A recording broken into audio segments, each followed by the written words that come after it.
در تاریخ گیتی پوشا میگوید که اینجا دخمه پیغمبران است.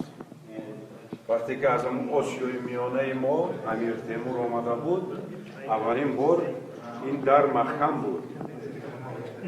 اینا امو آدم کشاد برای انسان‌ها. حکیم نظامی گنجوی در سن 50 سالگیش همینجا آمد و یک منظومه دارد. من امو منظومه را به یادگار به شما نقل میکنم، او را نوشته بگیرید.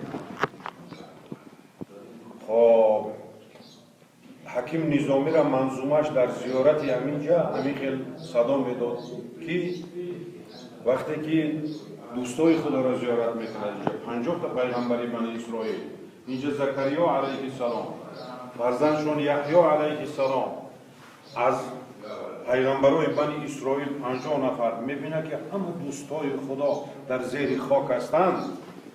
اما منظومه تاریخیش می نویساند که من شما دا میگم، شما سرفهم میروید. چی بندی دل در این دنیا که روز چند مهمانی، چو آخر مرگ باز آید خوری آن دم پشیمانی. چی مغروری بدان سیم و زر ای طفل زن صورت، به نیکی کارتون ناید هر آن چی نیکتر دانی. زبردستی مکن چندان میازار زیر دستان را، به ناگه مرگ باز آید پریشان حال درمانی. به یاد داری از آن ساعت که در گورت فرو دارند، عزیزان جمله باز آیند و تو در آن مانی. من همه همه کندگی های همینجا هست، همه کجایی که میروی همه گوری پیغمبرها هست. برای همه دخمه پیغمبران میگویند اینجا. به یاد داری از آن ساعت که در گورت فرو دارند، عزیزان جمله باز آیند و تو در آن مانی.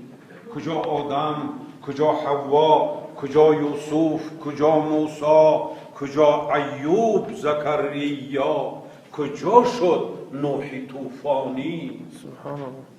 خلیل الله کجا رفته، ذبیح الله کجا رفته، همه را خاک در خورده تو میدانی که مهمانی. کجا شد عیسی مریم، کجا شد عیسی مریم که مرده زنده میکردی. کجا رخت سلیمان خود، کجا تخت سلیمانی.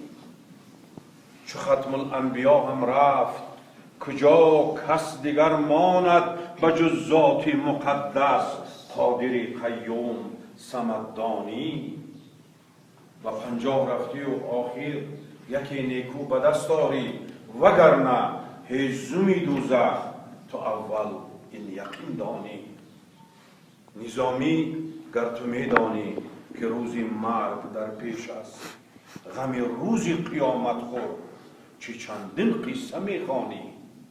اومن زیارت های قبرستان پیغمبران که اینجا سر کرده از زکریا علیه السلام و دیگر اینجا در گفتیم که 50 تا پیغمبری بنی اسرائیل خواب است. یحیی علیه السلام من جاش اینجا هست. خلیفه های اموی وقتی که پایتخت دمشق کردن، شام شریف میبینیم در تاریخ ها بعد آمدن استخوان های یحیی را گذاشتن اینجا، و خاطره که در هر یک پایتخت باید که یک قبر پیغمبر باشد. بسم الله الرحمن الرحیم. قل هو الله احد الله الصمد لم یلد ولم یولد ولم یکن له کفوا احد. اللهم اجعل قرآن لنا في الدنيا قرينا وفي القبر مونسا وفي القيامة شافعا وعلى الصراط نورا وفي الجنة رفيقا ومن النار سترا وحجابا. خداوند روح این پیغمبرای خدا را از ما و شما